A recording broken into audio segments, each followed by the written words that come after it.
Hello, I'm going to talk about fishing again. Now, important decisions are often buried in legal jargon, and this is a case in point. It's boring stuff, but if we want to understand what's going on, it's necessary to get to grips with it a little bit. Fishing arrangements are one of the things that the Brexit negotiations are caught up on. I made a video on the subject a few weeks ago. I'd like to come back to the topic. The new ground rules are set out in the Fisheries Bill, but it consists of 110 pages of parliamentary legalese, and I wonder if the British negotiators fully understand what they're meant to be negotiating on, what their position is supposed to be. Look at this.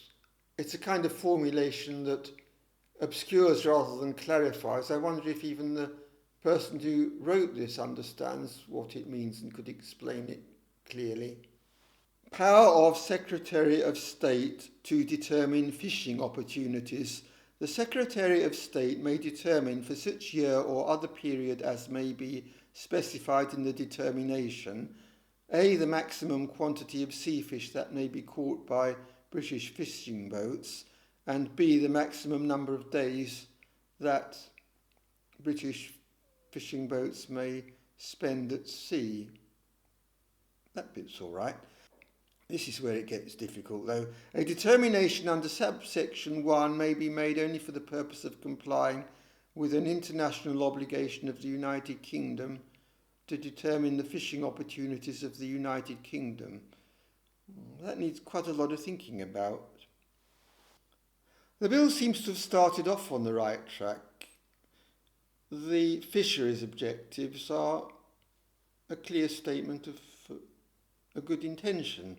The fisheries objectives are sustainability, precautionality, ecosystem, scientific evidence, bycatch, equal access, national benefit, and climate change. I've got no real quarrel with that. I'd like to look at one of these, the national benefit objective. There's a little bit on it. The national benefit objective is that fishing activities of UK fishing boats bring social or economic benefits to the United Kingdom or any part of the United Kingdom. This is where it falls down. The United Kingdom isn't a person.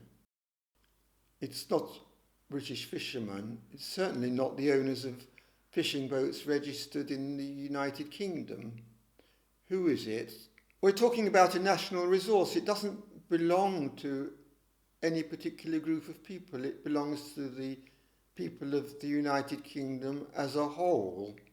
So how does this national benefit objective work out in practice? Search the document and there's nothing more said on the subject. On the other hand, there's this, which is interesting. Sale of English fishing opportunities. The Secretary of State may by regulations make provision for the sale of rights to use one or more English catch quotas, B. rights to use one or more English effort quotas. And then it says the regulations may include provision for rights to be sold by competitive tender or auction, which opens the door for capturing the value of the resource for the nation, because in the first place it's the taxpayer who will pick up the bill for keeping the protection fleet at sea.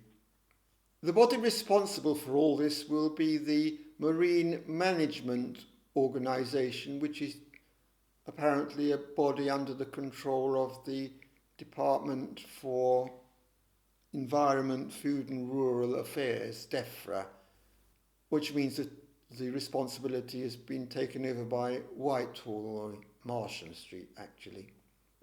Trouble is, DEFRA hasn't got a very good reputation or track record, so it's a little bit worrying. It looks as if a more commercial approach hasn't even been considered seriously, even though there are close parallels with the way that mobile phone networks were auctioned and earlier on the oil exploration rights were auctioned. It it's not something that seems to have been brought to the forefront here. A commercial approach would have got rid of the need for 110 pages of legislation, because if the whole lot was put into the hands of a competent body, they'd have a long-term interest themselves in sustainability and managing what's effectively an estate, a bit like a grouse shoot perhaps. The better the fishing grounds are, the more the licences would be worth, and the system would effectively take care of itself. In the earlier video, I suggested that the Crown Estates Commissioners might be an appropriate body. They look after things like salmon farming rights, so it would possibly fit in quite nicely into their present business model. And they could be relied to take care of long-term sustainability, because that would be in their best interests. There's a move to get the fishing bill voted down in Parliament.